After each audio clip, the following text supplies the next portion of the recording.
आज हम डॉक्टर बाबा साहब अम्बेडकर की ज़िंदगी के विभिन्न पहलुओं पर चर्चा करने जा रहे हैं। इसके लिए हमारे साथ स्टूडियो मौजूद है वंटो इंस्टीट्यूट के editor in chief doctor Shakeel Jahangir. आपका स्वागत है। आप डॉक्टर बाबा साहब अम्बेडकर की जो ज़िंदगी उसके बारे में हमें थोड़ा प्रकाश डालिए उनके ऊपर, और आपका जो बचपन है वो कैसे गुजरा और आपका पारिवारिक पृष्ठभूमि कैसी थी, इसके बारे में आप बताइएगा। जी, बहुत बहुत शुक्रिया आपका। दर्शकों, बाबा साहब अम्बेडकर इस देश की राजनीति में, सामाजिक आंदोलन में, सामाजिक चेतना में एक बड़ी भूमिका उनकी रही है।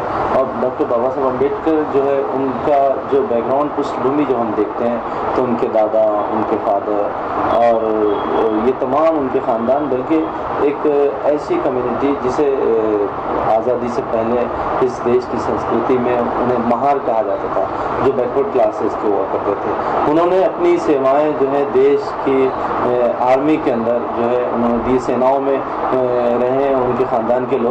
इनके फादर भी जो है टीचर शुरू में रहे, बाद में जो है सेना के ही जो बच्चे हुआ करते थे कैंप में उन्हें पढ़ाया करते थे। तो इस तरह से उनका जो बैकग्राउंड रहा, बल्कि बाबा साहब अम्बेडकर ही नहीं बल्कि जितनी भी दलित जो कम्युनिटी हुआ करती थी इस देश में, उन्होंने जो है इस देश की आर्मी को जो है काफ़ी सेवाएं दी है। और आपके जो फादर थे उनकी एक बड़ी भूमिका थी। ये लोग एक अम्बावाड़े करके रायगढ़ महाराष्ट्र में एक ज़िला था जहाँ पर जो है अम्बावाड़े करके एक जगह थी, वहाँ ये लोग रहा करते थे। फिर वहाँ से ये अम्बावाड़े से जो है कभी सातारा, कभी मुंबई, ऐसा जो है उनके ट्रांसफ़र हुए कहीं। तो उनके फादर को तो आप बाबा साहब अम्बेडकर को बचपन में ही उनको जाना पड़ा वहाँ से। तो इस तरह से मतलब एक संक्षेप में ये कह सकते हैं कि जो भूमिका, जो पृष्ठभूमि इनकी रही है, इस हिसाब से अगर हम देखते हैं तो काम जो है उन्होंने सेनाओं में जो है रह के जो है काम किया हुआ है। और जहाँ तक बाबा साहब अम्बेडकर की हम बात करते हैं तो उनका बचपन जिस तरह से बहुत ही डिसिप्लिन लाइफ रही। उनके फादर जो थे जब आर्मी में जब होते हैं हम तो एक डिसिप्लिन शुरू से ही जो है एक डिसिप्लिन बना हुआ हमेशा रहता है। तो बाबा साहब अम्बेडकर की लाइफ भी जो है बहुत डिसिप्लिन थी। हालांकि दलित जैसे शब्द अब नहीं कहा जा सकता, जो बैकवर्ड क्लासेस के जो लोग थे, जिन्हें महार कम्युनिटी कहा जाता था इस देश में, जिनके साथ एक बल्कि आज भी मैं समझता हूँ कि आज भी उनके साथ जो है बड़ा, हम देखेंगे आगे उसको कि किस तरह के सलूक उनके साथ होते रहे। तो पृष्ठभूमि यही हम कह सकते हैं कि वो आर्मी में उन्होंने उनके ख़ानदान के लोगों ने सेवाएं दी है। तो बचपन के बारे में आपने पूछा एक बार मुझसे, तो बचपन में बहुत बाबा साहब अम्बेडकर अपने फैमिली के 14वीं संतान थे, अपने फादर की 14वीं और आखिरी संतान थे। और बाबा साहब अम्बेडकर बहुत नटखट थे, बहुत शरारती थे, पढ़ाई में बहुत एक्टिव नहीं थे, इंटरेस्ट पढ़ाई का उनका इतना नहीं था। बचपन की जहाँ तक बात करते हैं, बचपन से यहाँ तक कि ग्रेजुएशन पे जब हम आएंगे तब भी देखेंगे। तो बचपन में बहुत नटखट थे, लेकिन जो पढ़ाई में उनके फादर ने जिस तरह से उनको अंग्रेज़ी में मजबूती करवाई, इंग्लिश उनकी बहुत अच्छी धीरे धीरे होने लगी बैकग्राउंड होने की वजह से। तो बचपन में ये रहा कि बहुत ज़्यादा पढ़ाई में इतने अच्छे नहीं थे, लेकिन फिर भी उस माहौल में दलितों के जहाँ उनको तालीमात बिल्कुल, एजुकेशन बिल्कुल नहीं लेने की आज्ञा थी, जो हमारा संस्कृत, जो हमारा सिस्टम था क्लासिफिकेशन ऑफ कास्ट का, वहाँ पे उन्होंने काफ़ी तालीम जो है शुरू से ही जो है एक अच्छा एवरेज स्टूडेंट, वो खुद कहते हैं कि मैं बहुत एवरेज स्टूडेंट रहा। उसके बाद में उनकी जो प्राथमिक शिक्षा से लेकर उच्च शिक्षा उन्होंने जो फॉरेन में भी ली है और देश में भी विभिन्न क्षेत्रों में, विभिन्न श्रेणियों में अलग अलग संकाय से उन्होंने शिक्षा प्राप्त की है। उस पर आप प्रकाश डालिए थोड़ा। देखिए, बचपन में वो मैं आपको यहाँ से बताऊँ कि मुंबई में जब वो 10th पास हुए, दबुक चाल में जो है रहा करते थे मुंबई की, तो जब वो 10th पास हुए तो बड़ा धूम मचाई, मतलब बहुत खुशियाँ मनाई गई कि किसी एक महाजात का लड़का जो है 10वीं पास हुआ है। तो बहुत फंक्शन ऑर्गेनाइज किया गया, वहाँ बहुत लोग आए और इस तरह से एक खुशी का माहौल था कि बाबा एक दलित कहीं से जो है 10th पास हुआ है। हालांकि 10th उनका जो है बहुत अच्छे नंबरों से पास नहीं हुए थे, लेकिन इसके बावजूद भी जैसे उनका 10वीं पास होना एक अहम बात थी उस ज़माने में। तो इसमें जहाँ हम देखते हैं कि किस तरह से तालीम में एक बात मैं कहना चाहूँगा है कि किस तरह से माँ बाप के अलावा शिक्षकों की भूमिका क्या होती है। तो एक जो नाम बाबा साहब अम्बेडकर जो है, इनका नाम सरनेम संगपाल था, अम्बावाडेकर कहा जाता था उनको। अम्बावाडेकर जिस जगह से हमारे यहाँ कल्चर रहा है कि जिस जगह से जो रहता है तो उसको वो नाम दे दिया जाता है। जैसे यहाँ आप देखेंगे उमरेड का कोई रहने वाला है तो उसे उमरेडकर कहते हैं, कोई पौनी का रामटेककर, पौनीकर। तो इस तरह से अम्बावाडेकर भी इनका नाम था। लेकिन एक ब्राह्मण जो टीचर थे वो, हालांकि उनके साथ रवैया उनका ये था कि खाने की कोई चीज़ देते दूर से दे दिया करते थे, क्लास में अलग बिठाया जाता था, पानी उनके लिए अलग रहता था। तो जिस तरह से बैकवर्ड क्लासेस के साथ जो रवैया था, जात पात का जो हमारे यहाँ ऊंच नीच का जो एक सिस्टम रहा, तो उसमें उसके बावजूद भी उस ब्राह्मण टीचर ने, जिनका नाम अम्बेडकर था, उन्होंने ये कहा कि तुम्हारा नाम अम्बावाडेकर से अम्बेडकर अच्छा लगता है। तो जब वो कॉलेज में जब उन्होंने 10वीं पास हुए, फिर जब कॉलेज में जब दाखिला लिया उन्होंने, तो तब उनका नाम जो है जो राइटिंग में जो उनका नाम था सर्टिफिकेट पे, वो अम्बेडकर था। तो एक टीचर के अम्बावाडेकर से अम्बेडकर हुए, एक ब्राह्मण टीचर ने अपना नाम उनको दिया। फिर दूसरा जो पहलू हम देखते हैं टीचर का ही, तो एक जब आप रहा करते थे 10वीं पास होने के बाद, एक घर के नज़दीक एक गार्डन था जहाँ पे वो जाके पढ़ाई किया करते थे। वहीं पे एक केलुस्कर नाम के जो टीचर थे, अर्जुन केलुस्कर, वो एल्फिंस्टन कॉलेज में मास्टर थे, तो वहाँ से प्रोफेसर थे। वहाँ से वो हमेशा उस जगह जो आया करते थे, उस गार्डन में बैठा करते थे, देखते थे कि बाबा साहब अम्बेडकर घंटों बैठकर गार्डन में स्टडी करते हैं। तो उनसे जब मुलाकात हुई, परिचय हुआ, तो पता चला कि एक महाजात का बच्चा है और पढ़ाई करने का तो बहुत शौक है, किताबें पढ़ने का गार्डन में। तो वो जो केलुस्कर हैं, उनकी भी जो है बहुत अहम भूमिका रही, क्योंकि केलुस्कर जब आप 10वीं पास होने के बाद कॉलेज में एडमिशन के लिए जो पैसे की कमी जब थी, तो तब केलुस्कर ही थे ऐसे टीचर जिन्होंने जो है जो सयाजी गायकवाड़ जो रायगढ़ के जो राजा थे, उनसे मिलकर जो है आपने बड़ौदा के जो राजा थे उनसे मिलकर आपके लिए जो है स्कॉलरशिप जो है पास करवाई थी। तो 25 रुपये महाना जो है इन्हें मिला करता था पढ़ाई के लिए। तो वो स्कॉलरशिप जब राजा ने इनका इंटरव्यू लिया और फिर बातें पूछी, तो बाबा साहब अम्बेडकर जिनको बीवा कहा जाता था, तो वो उस वक्त जो है उन्होंने उन बातों का बहुत अच्छी तरह से जवाब दिया और स्कॉलरशिप जो है पहली बार जो है इनको मिली। तो इसीलिए बाबा साहब अम्बेडकर के जीवन में स्कॉलरशिप, रिजर्वेशन, इसकी बहुत अहमियत है। तो ये दूसरे टीचर थे जिन्होंने उनके इस पढ़ाई में स्कॉलरशिप का सिलसिला उन्होंने शुरू करवाया और एल्फिंस्टन जो कॉलेज था वहाँ से जो है अपनी स्टडी को उन्होंने कंटिन्यू किया। ग्रेजुएशन के बाद जो तीसरे जो टीचर को हम देखते हैं, वो जब अमेरिका जाने की बात हुई, कोलंबिया यूनिवर्सिटी में एडमिशन लिया आपने, तो वहाँ पर भी जो है एक बहुत ही मतलब उनके नज़दीक में एक बहुत जो ब्लैक थे, जिन्हें ब्लैक जैसे पुराने कल्चर में भी इसी तरह का जो रंग, जहाँ जिस तरह से हमारा जात पात का भेदभाव था, इसी तरह से वहाँ भी जो है इस तरह के जात पात के भेदभाव हमेशा मतलब रहा करते थे। तो रेस को लेकर, कलर को लेकर, तो जो टीचर थे वहाँ के जो प्रोफेसर थे, उनकी भी एक बड़ी भूमिका इनके इस जीवन में आती है। वो प्रोफेसर जो है काफ़ी इकोनॉमिक्स के प्रोफेसर थे और उन्होंने इनको बहुत गाइड किया। तालीम की जहाँ तक बात थी, बाबा साहब अम्बेडकर के जीवन में हमको पता ही चलता है कि सिर्फ वो लॉ के माहिर थे, कानून के माहिर थे, लेकिन असल जो उनका जो क्षेत्र था वो इकोनॉमिक्स था उनका, सोशोलॉजी था उनका। फिर उसके साथ साथ उन्होंने जो है एंथ्रोपोलॉजी में बहुत उनका दिलचस्पी रही है।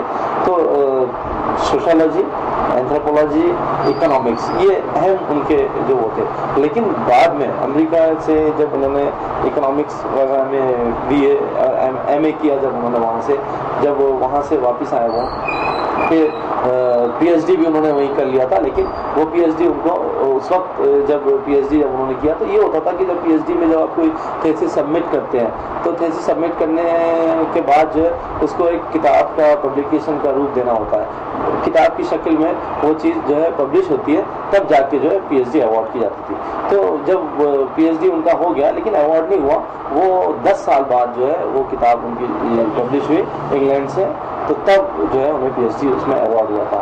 तो वहाँ से अमेरिका से वापस आए, वापस आने के बाद जो है उन्होंने फ़ौरन अपना रूट जो है फिर लंदन की तरफ किया। तो फिर हमेशा मामला उसी का रहता था कि आगे पढ़ेंगे तो स्कॉलरशिप कैसे मिलेगी, घर के हालात ऐसे नहीं थे कि पढ़ सके। तो स्कॉलरशिप के लिए हमेशा सैयद जी गायकवाड़ से उस केलुस्कर जो टीचर थे उनके, उन्होंने उनको मदद की।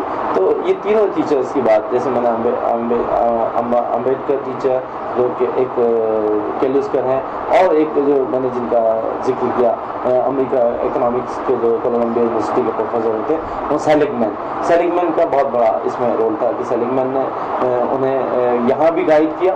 उसके साथ साथ उन्होंने जब इंग्लैंड में पहुँचे तो इंग्लैंड में भी जब भारत लॉ कर रहे थे, आप लॉ की डिग्री हासिल कर रहे थे और इकोनॉमिक्स में और दूसरे सब्जेक्ट्स में भी जो है फर्दर स्टडीज़ करने की बात जब चल रही थी आपकी, तो लाइब्रेरी में कौन सी लाइब्रेरी में बैठना, कहाँ से परमिशन दिलाना, वहाँ जो प्रोफेसर थे इकोनॉमिक्स के उनसे लिंक करवाना, तो उस दौर में भी जो सेलिगमैन थे उन्होंने बहुत सपोर्ट किया। क्योंकि मैंने जैसे बताया आपको कि वो जिस तरह से बाबा साहब अम्बेडकर यहाँ जूझ रहे थे जात पात के निज़ाम के सिस्टम से, उसी तरह से वो भी ब्लैक एंड वाइट के रेसिज्म का जो वो था उससे वो जूझ रहे थे। तो वो बाबा साहब अम्बेडकर की इन तमाम चीज़ों को समझते थे सेलिगमैन भी। तो इन तीन टीचर्स की भूमिका उनके जीवन में बहुत अहम रही है कि उन्होंने जो है उनको ढाला है, उनके टैलेंट को पहचाना है। खास तौर से सेलिगमैन के बारे में डॉक्टर बाबा साहब अम्बेडकर ने लिखा भी है कि मैं एक ग्रेजुएशन तक मैं एक एवरेज स्टूडेंट था, लेकिन सेलिगमैन ने मुझे जो है मेरे अंदर के उस टैलेंट को पहचाना और मेरे अंदर सोच और रिसर्च शोध करने की जो शक्ति है उन्होंने पैदा की। इसलिए वो सेलिगमैन के हमेशा आभारी रहे। बल्कि उनकी जो पीएचडी के जो थीसिस रहे हैं, उनकी जो किताबें छपी हैं, उस पर प्रीफेस भी जो है सेलिगमैन ने लिखा है। इसके अलावा आपके जो सामाजिक आंदोलन है, आपका जीवन संघर्षों से भरा रहा और आपने सामाजिक आंदोलनों में सक्रिय योगदान दिया है, तो उनके सामाजिक आंदोलनों के बारे में आप क्या कहेंगे? देखिए, हम जब भारत की इस पृष्ठभूमि देखते हैं, भारत की धरती पे देखते हैं, तो समाज के ऊंच नीच के विरोध में जो लोग खड़े हुए हैं उसमें आप देखेंगे कि फुले हैं, शाहू महाराज हैं, अम्बेडकर हैं। तो ये जो तीन लोगों की जो तिकड़ी मानी जाती है इस धरती पे, महाराष्ट्र की खासतौर से, महाराष्ट्र की धरती को महारों की भी धरती कहा जाता है कि महारों का राष्ट्र किसी ज़माने में जो है उनका राज हुआ करता था इस महाराष्ट्र में। तो इन तीनों लोगों ने एक जाति व्यवस्था के विरोध में इस महाराष्ट्र के अंदर जो है एक बड़ा इंकलाब पैदा किया, जिसका रोल आप आज भी, जिसकी जो दहाड़ है कह सकते हैं, जिसका जो असर है आज भी आप देख सकते हैं कि किस तरह के मराठा आरक्षण के आंदोलन हो, चाहे ओबीसी का आंदोलन हो, चाहे दलितों के अपने आरक्षण के बड़े आंदोलन हो, आप इसका देख सकते हैं। तो इन तीनों रिवोल्यूशनरीज ने तीनों ने एक बड़ा इंकलाब पैदा किया मनुवादी व्यवस्था के विरोध में।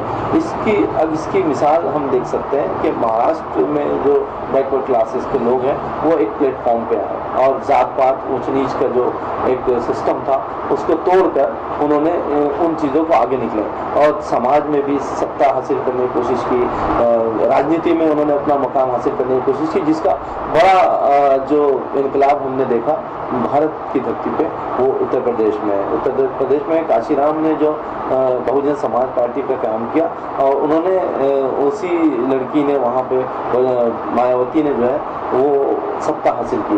तो मनुवादी व्यवस्था के हटकर पहली बार बहुजन समाज के हाथ में सत्ता आई। तो इन तीनों, जहाँ मैंने जैसे कहा कि फुले हैं, शाहू महाराज हैं और अम्बेडकर हैं, इनकी एक बड़ी भूमिका है लोगों के अंदर चेतना समता को जो है सामने लाना, इक्वालिटी लोगों को देना। और जहाँ तक पढ़ाई के लिए तालीम, जैसे बाबा साहब अम्बेडकर का नारा ही रहा कि आप शिक्षा हासिल कीजिए, संगठित हो जाइए और संघर्ष कीजिए। तो उसका रोल, उसका जो असर है आप आज देख सकते हैं कि किस तरह से जो बैकवर्ड क्लासेस के लोग थे उन्होंने कैसी तालीम हासिल की। उसके आइडियल थे, बाबा साहब अम्बेडकर आइडियल थे कि उन्होंने कैसे इतनी तकलीफों के बावजूद भी तालीम को अपने कंटिन्यू रखा। और जो सामाजिक आंदोलन की आपने बात की, तो सामाजिक आंदोलन के लिए जो सबसे पहली चीज़ होती है कि आपको खुद अवेयर होना पड़ता है कि आपके साथ जुल्म हो रहा है। अदरवाइज अगर आप खामोश रह जाते हैं तो ये तो ऐसी बात हो जाती कि खामोशी, किसी ने कहा शायद कि खामोशी जुल्म है जब मुंह में जुबान हो अकबर, कुछ ना कहना भी है जुल्म की हिमायत करना। तो खामोश ना रहते हुए उन्होंने एक तालीम को पहले अवेयरनेस लाया, खुद तालीम हासिल की और अपने उन बैकवर्ड क्लासेस के लोगों को भी सारे देश में जो है तालीम हासिल करने की शिक्षा दी। उसके साथ साथ उन्होंने कहा संगठित हो जाओ। संगठित होना किसी भी काम, किसी भी आंदोलन के लिए ज़रूरी होता है। अगर संगठित नहीं है, आप कितनी बड़ी भी ताकत हो तो आपका जो है असर कुछ नहीं होता, आप हवा में उखड़ जाते हैं। फिर उसके साथ साथ संघर्ष करो। जब संगठित हो जाते हैं आप, एक आपके सामने टारगेट होता है, उस टारगेट को अचीव करने के लिए आप संघर्ष करते हैं। तो जहाँ देश आज़ादी, अंग्रेज़ों से आज़ादी के लिए लड़ रहा था, वहीं बाबा साहब अम्बेडकर की पूरी ज़िंदगी जो है वो इस सामाजिक आंदोलन में उनकी ज़िंदगी लग गई। तो जो बड़ी अहम घटनाएं उन्होंने बचपन से ही जात पात को लेकर देखी थी, किस तरह से उनके साथ भेदभाव होता था क्लास में टीचर्स के साथ। इवन क्लास में नहीं जब पढ़ते थे, इवन जब वो गायकवाड़ जो राजा थे उनके यहाँ स्कॉलरशिप जो मिली थी इस शर्त के साथ मिली थी कि आप जो है जब पढ़ के आएंगे तो जॉब भी करेंगे वहाँ, और जॉब करके जो है जो पैसा आपको दिया गया है वो पैसा आप वापस लौटाएंगे स्कॉलरशिप में। तो वहाँ जब जॉब करने गए तो उनके साथ जो है किस तरह के जो ब्राह्मण मनुवादी या ऊंची जात के जो लोग हुआ करते थे, वो उनसे एक दलित लड़का, एक महार लड़का बड़ी पोस्ट पर आके बैठा, इकोनॉमी के बड़े कामकाज देख रहा है किसी रियासत, किसी स्टेट के, तो वो उन्हें बड़ा खलता था। तो वहाँ से उनको भगाने के चक्कर में रहते थे। तो बाबा साहब अम्बेडकर अपना नाम बदल कर किसी होटल में कुछ नाम उन्होंने पारसी नाम बताया था, पारसी का होटल था, वहाँ रहते थे। जब पारसियों को पता चला कि भाई ये महार है, तो फिर उन्होंने वहाँ से उनको निकाला। फिर इस तरह से उनको काफ़ी तकलीफें जूझना पड़ा। बचपन में ही जब एक बार वो बॉम्बे से सतारा की तरफ जा रहे थे, तो रास्ते में रेल से थोड़ी दूर जाके एक मुकाम पे जाके उन्हें बैलगाड़ी से जाना पड़ता था पैदल। तो जब ये तीन भाई और एक बहन मिलकर जब जा रहे थे, तो उन्होंने देखा कि जब वो रेलवे स्टेशन पहुंचे तो उनके फादर वहाँ लेने के लिए नहीं आ पाए। तो ये चारों बच्चे जो है उन्होंने स्टेशन मास्टर को आके हम महार जात के बच्चे हैं, तो वो भी थोड़ा वो हो गया। और कोई भी बैलगाड़ी वाला उन्हें ले जाने के लिए तैयार नहीं था। एक बैलगाड़ी वाला तैयार हुआ ले जाने के लिए, तो उसने कहा कि मैं गाड़ी नहीं चलाऊंगा। तो बाबा साहब अम्बेडकर को बचपन से ही मजदूरी करने की, हार्ड वर्क करने की आदत थी। स्पोर्ट्स में बहुत एक्टिव थे, लीडरशिप हमेशा अपने हाथ में रखा करते थे, ये बहुत उनकी खास बात थी।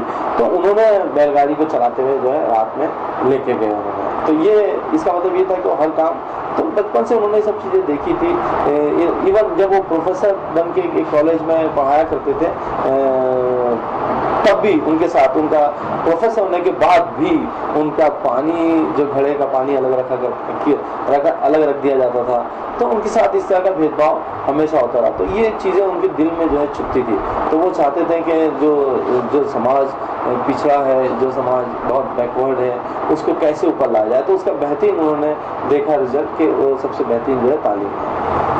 इसके अलावा आपने जो 14 तालाब की जो जी हाँ, इसमें एक अहम घटना 14 तालाब, जैसे मैंने कहा कि जब इस तरह का भेदभाव हुआ करता था तो 14 तालाब महाराष्ट्र में महाड़ ज़िले के पास ही एक तालाब था, जिसमें जो है एक ये था कि वहाँ दलितों को, महार जात के लोगों को, बैकवर्ड क्लासेस के लोगों को पानी इस्तेमाल करने नहीं दिया जाता था। जैसे पहले पीने का पानी हो या मंदिर हो या तमाम चीज़ें हो, तो वहाँ उन्हें जो है एंट्री नहीं मिलती थी। तो उसके लिए जब बाबा साहब अम्बेडकर ने सत्याग्रह का तरीका अपनाया और वहाँ पहुँचे और वहाँ देश से लोगों को जमा किया, वहाँ एक आंदोलन जैसा उन्होंने छेड़ा, तो उसमें काफ़ी कशमकश हुई, लेकिन बाबा साहब अम्बेडकर अपने उसमें कामयाब हुए। लेकिन एक बड़ी खास बात उसमें ये थी कि जब बाबा साहब अम्बेडकर वहाँ गांव में जगह तलाश कर रहे थे, तो कोई भी ऊंची जात के लोग जो है उन्हें अपने इस आंदोलन के लिए जगह देना नहीं चाहते थे। तो एक फतेह खान थे, उनकी बहुत बड़ी भूमिका है। फतेह खान ने अपना खेत दे दिया था और उस खेत में जो है वहाँ जो है वो आंदोलन उनका 14 तालाब का शुरू हुआ। और वहाँ फिर उसके बाद से जो है उस घटना के बाद से जो है काफ़ी सिर्फ इसी में नहीं बल्कि काला मंदिर और कई मंदिरों में एंट्री का जो मामला था, वो मंदिरों में भी जो है उसके लिए भी बाबा साहब अम्बेडकर ने किया। लेकिन बाबा साहब अम्बेडकर ये कहा करते थे कि मंदिरों में तुम्हें जाने की परमिशन मिल जाने का मतलब ये नहीं है कि तुमको जो है तुम्हारे अधिकार मिल गया, तुम्हें उसके लिए संघर्ष करना होगा। और पुणे पैक्ट में आपकी क्या भूमिका रही है? पूना जो पैक्ट है वो एक ऐसा डिसीजन ब्रिटिश सरकार का जिसमें ऑलरेडी मुस्लिम लीग मुसलमानों के लिए अलग कॉन्स्टिट्यूंसी थी इलेक्शन में, इलेक्टोरल कॉन्स्टिट्यूंसी, और सिखों के लिए अलग थी, और भी दूसरे जो थे उन लोगों के लिए राजा महाराजाओं के लिए कॉन्स्टिट्यूंसी अलग अलग थी ब्रिटिश ज़माने में। तो 1932 में ये हुआ था कि एक डिक्लेरेशन ब्रिटिश सरकार का था जिसमें बाबा साहब अम्बेडकर ने हमेशा जो उनकी कॉन्फ्रेंसेस रही ब्रिटिशर्स के साथ, जो कॉन्फ्रेंसेस रही उसमें चाहे फर्स्ट, सेकंड, थर्ड, गोल मेज कॉन्फ्रेंस, राउंड टेबल कॉन्फ्रेंसेस, उन्होंने हमेशा जब भी रिप्रेजेंट किया है बाबा साहब अम्बेडकर ने, तो वहाँ पे हमेशा ये हुआ कि एक लीडरशिप में गांधी जी एक बड़ा नाम देश में बन के उभर रहे थे। लेकिन बाबा साहब अम्बेडकर ने आज़ादी की लड़ाई के ऊपर जितना ध्यान रखना चाहिए था, उन्होंने कहा कि आज़ादी की लड़ाई से ज़्यादा मुझे सामाजिक लड़ाई, न्याय, वो मेरे लिए जस्टिस, सोशल जस्टिस मेरे लिए ज़्यादा वैल्यू करता है, ज़्यादा अहमियत उसकी है। तो बाबा साहब अम्बेडकर ने हमेशा उन कॉन्फ्रेंसेस में भी जो है इन बैकवर्ड क्लासेस के जो इश्यूज़ हैं, बड़े बड़े जो इश्यूज़ थे, उनके साथ किस तरह से इंसानों के साथ जानवरों के जैसा रवैया अपनाया जाता है, इसके ऊपर उन्होंने अपना कंसंट्रेशन रखा। वो हमेशा कहते थे कि मेरे लिए ये लड़ाई ज़्यादा बड़ी लड़ाई है। तो पूना पैक्ट में बाबा साहब अम्बेडकर की ये डिमांड कि दलितों के लिए भी, बैकवर्ड क्लासेस के लोगों के लिए भी जो है एक अलग कॉन्स्टिट्यूंसी दी जाए, और ये मान ली गई। जब मान ली गई तो ये खतरा पैदा होने लगा कि अब एक बड़ा तबका है हिंदुओं में से, जिसे हिंदू कहा जाता है यहाँ पे, हिंदुओं में से एक बड़ा तबका जो है जो बैकवर्ड क्लासेस का है वो अलग हो जाएगा, सेपरेट कॉन्स्टिट्यूंसी बन जाएगी। तो एक बड़ा डिवीजन गांधी जी को दिखाई देने लगा। तो गांधी जी जो अमरा अनशन पे बैठ गए और इसकी पूरी जिम्मेदारी कि भाई बाबा साहब अम्बेडकर के ऊपर प्रेशर बनाया गया कि आप इसको वापस ले लीजिए। तो बाबा साहब अम्बेडकर ने कहा कि गांधी जी इस अमरा अनशन को अगर किसी अच्छे काम के लिए करते तो बेहतर होता। जब दलितों के ये इतनी अहम बात नहीं थी जितनी कि दूसरी बातें अहम थी आज़ादी के वक्त। लेकिन बाबा अम्बेडकर गांधी एक बड़े लीडर के रूप में उभर चुके थे, इसलिए बाबा साहब अम्बेडकर पे दबाव पड़ा और इस तरह से जो पैक्ट करार किया गया उसको कॉन्स्टिट्यूंसीज को वापस लेने का, और उस पर बाबा साहब अम्बेडकर तैयार हुए। फिर बाद में जो रिजर्वेशंस की बात आई होगी वो बात की बात होगी, लेकिन जो एक डिवीजन हो रहा था उसे जो है बाय प्रेशर जो है रोका गया। वो एक पूना पैक्ट के नाम से जाना जाता है। गांधी जी का और बाबा साहब के कैसे ताल्लुकात रहे हैं, उनका कैसे संबंध रहे हैं?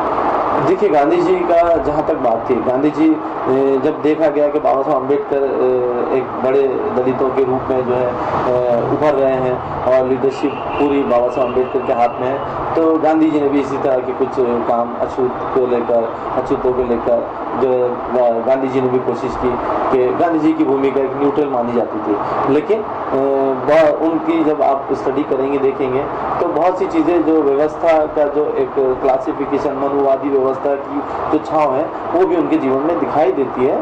ऐसा बाबा साहब अम्बेडकर का बहुत क्लियर कट मामला था। इसलिए बाबा साहब अम्बेडकर विचारों के मतभेद थे, विचारों के मतभेद हो सकते हैं, लेकिन बाबा साहब अम्बेडकर जो है अपने उनकी लड़ाई बिल्कुल अलग ही थी। वो किसी के कॉपी नहीं थे, वो खुद लीडरशिप को हाथ में रखकर उनके लिए संघर्ष करना चाहते थे। ठीक है, इसी के साथ हम फिर मिलेंगे। तो मुलाकात होंगी 1 to 1 स्कूल में। जी शुक्रिया। होंगे? नहीं तो इसमें रह गया ना पाकिस्तान, उसको जोड़ने वाला। हाँ तो इसमें जोड़ सकते हैं अपन, लेकिन नहीं ख़त्म नहीं करना होगा, नहीं करना था। टॉपिक तुम देखा नहीं तो जोड़ देंगे। हो गया 15 मिनट हो गया ना, हो गया वो तो तो फिर ख़त्म जब करते ना तो पूरा उसको समय बांधना पड़ता है पूरा। जोड़ देंगे ना आखिरी में, उसको अभी करेंगे, अभी जोड़ देंगे। हाँ तो इसमें बोलो जल्दी से। मतलब हो गया तालीम हो गया, आगे में क्या बोलना पड़ेगा? पाकिस्तान टूटा है बस। नहीं फिर बहुत धन स्वीकार का जमा पाकिस्तान पार्टीशन हुआ, बहुत धन हुआ, किताबें कौन सी किताबें लिखी, जब अब जानना तो खत्म होगा ना, ये 15 मिनट हो गया अपने लग रहा। यहाँ लिखो कि बहुत बहुत शुक्रिया आपका कैंपेन स्कूल से बातचीत करने का, और बात हम लोग फिर किसी और पहलुओं पे हम बातचीत करेंगे। नहीं वो रहेगा ना लेबर मिनिस्टर, वो पूछो बहुत न्याय के ऊपर, labour minister Hindu code bill के बारे में जो बहुत चर्चा में रहा आज़ादी से पहले। लेबर मिनिस्टर थे ना बाबा साहब अम्बेडकर, हाँ बड़ा चर्चा में रहा हिंदू कोड बिल का। तो वो हाँ क्यों इस्तीफा क्यों दिया था बाबा साहब अम्बेडकर ने, लॉ मिनिस्ट्री से इस्तीफा क्यों दिया था? लेबर मिनिस्टर से, हाँ जोर से बोलो, लॉ मिनिस्टर से। हाँ थोड़ा देर रुको फिर बोलो। बाबा साहब जब लॉ लेबर मिनिस्टर में मिनिस्टर थे तो आपने हिंदू कोड बिल बनाया था, उसको लेकर आपने बाद में इस्तीफा क्यों दिया था, उसके बारे में आप क्या कहना चाहेंगे? बाबा साहब अम्बेडकर लेबर मिनिस्टर पहले जो मिनिस्ट्री रही है वो उसमें उसको बहुत अच्छी तरह उन्होंने किया था। तो भारत आज़ाद होने के बाद बाबा साहब अम्बेडकर लॉ मिनिस्टर है। लॉ मिनिस्टर रहते हुए जब बाबा साहब अम्बेडकर के सामने जब हिंदू कोड बिल की बात आई तो हिंदू कोड बिल में बहुत से इश्यूज ऐसे थे जो कि मनुवादी व्यवस्था पे चोट कर रहे थे। जैसे महिलाओं को अधिकार की बात थी, क्योंकि महिलाओं को एक जो हिंदू व्यवस्था में जो परिवार होता है उसमें वो उसके सदस्य नहीं मानी जाती थी। उसके जो विडो हो जाए अगर कोई तो दोबारा उसका विवाह नहीं किया जाता था। ऐसे बहुत सारे इश्यूज थे महिलाओं को लेकर, उसका प्रॉपर्टी में कोई अधिकार नहीं था महिला का। तो तमाम जो चीज़ें थी उसको लेकर बाबा साहब अम्बेडकर जो है हिंदू कोड बिल पे काम कर रहे थे लॉ मिनिस्टर होने की वजह से, और काफ़ी तेज़ी से बाबा साहब अम्बेडकर चाहते थे कि ये बिल जो है पास हो जाए जिसमें बहुत सारे जो महिलाएं हिंदू महिलाएं हैं और भी दूसरी जो महिलाएं हैं उनको अधिकार मिलेंगे। तो जो बदलाव किए गए जैसे मैरिजेस को लेकर उनका विडो जो महिलाएं होंगी, विधवा महिला को भी शादी की इजाज़त होगी, फिर उसके साथ साथ उसको प्रॉपर्टी में अधिकार होगा। तो जो महिलाओं को कोई अधिकार नहीं थे तो इस तरह से हिंदू कोड बिल में बहुत से अधिकारों की बात की गई थी। तो जो मनुवादी व्यवस्था में जो लोग थे उनको ये लगा कि भाई ये हमारे समाज के ढांचे को जो है उथल पुथल करने की बात हो रही है। इवन पंडित नेहरू जो प्राइम मिनिस्टर थे उस वक्त उन्होंने कहा कि बाबा साहब अम्बेडकर थोड़ा आप धीरे चलिए, आपके बिल का हमारी पार्टी के अंदर भी विरोध है और बाहर से भी विरोध हो रहा है। बल्कि हिंदू कोड बिल के ऊपर आरएसएस ने हिंदू महासभा का ये कहना था कि ये आरएसएस का ये कहना था कि नेहरू जो है हिंदू कोड बिल बोले तो ये जो है इस्लामीकरण कर रहे हैं, हिंदू लॉ का इस्लामीकरण कर रहे हैं। और ऐसा ही हुआ कि बाबा साहब अम्बेडकर जो है वो इस बिल को जो है पास करा नहीं सके और समय निकल गया। इस गुस्से में जो है बाबा साहब अम्बेडकर ने जो है इस्तीफा दे दिया लॉ मिनिस्ट्री से। अफसोस की बात हम ये कह सकते हैं कि यहाँ पर कि बाबा साहब अम्बेडकर से प्लानिंग कमीशन का भी वादा किया गया था, क्योंकि वो एक्सपर्ट थे इकोनॉमी के। लॉ तो उन्होंने किया था, भारत लॉ किया था, डीएससी किया था उन्होंने, इकोनॉमिक्स में पीएचडी थे, तो वो एक्सपर्ट थे इकोनॉमी में। वो चाहते थे प्लानिंग कमीशन में काम मिले, वो उन्हें नहीं मिला गया जिसका वादा उनसे किया गया था, तो उससे भी वो नाराज थे। फिर उसके साथ साथ एक बिल जो रिफॉर्म्स का आ रहा था उसे भी रोका गया। तो बाबा साहब अम्बेडकर बड़े नाराज हुए और उन्होंने जो है इस्तीफा जो है वहाँ से दे दिया। और उस वक्त जो है फिर उन्होंने सोचा कि मैं एक नया आंदोलन खड़ा करूँगा देश के अंदर। फिर उसके बाद उन्होंने जो है अलग होकर दीक्षा भी ली नागपुर से, और एक नया जो है एक समाज, एक नया मजहब, एक नया आंदोलन जो है उन्होंने खड़ा किया। और इसके अलावा पाकिस्तान के सेपरेशन के बारे में आपका क्या राय थी आपकी? जी, पाकिस्तान की जहाँ तक हम बात करते हैं, पाकिस्तान जिस तरह से मैंने कहा पूना पैक्ट में हुआ कि वो अलग कॉन्स्टिट्यूंसीज को पसंद करते थे, इसी तरह से उन्होंने पाकिस्तान के इशू पे भी, पार्टीशन पे भी जो किताब लिखी और उस पर भी उन्होंने बताया कि अलग डिमांड जो है, बेहतर है कि मुस्लिम जो है सेपरेट हो जाए और इस तरह से जो है सेपरेट हो जाए, इंडिया मुस्लिम भी और हिंदूज भी सेपरेट हो जाए, उसको उन्होंने जायज़ ठहराया उन्होंने पाकिस्तान के पार्टीशन को। इसके साथ आपका बहुत बहुत शुक्रिया, आप वन टू वन स्कूल में आए। हम इसके बाद भी बाबा साहब की विभिन्न पहलुओं पर बहुत से पहलू अभी बाकी है, आइंदा इसमें हम चर्चा करेंगे। ठीक है।